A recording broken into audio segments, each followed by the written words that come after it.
When someone has an ulnar nerve injury, some of the muscles of the hand stop working.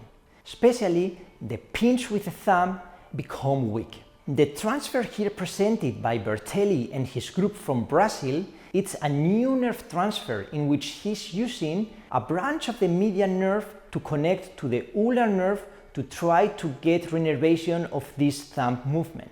According to Bertelli's paper, patients become a stronger pinch with the thumb without any complications in terms of thumb movement.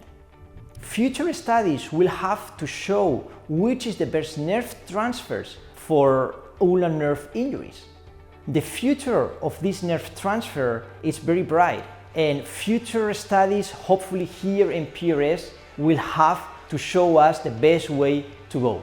Thank you.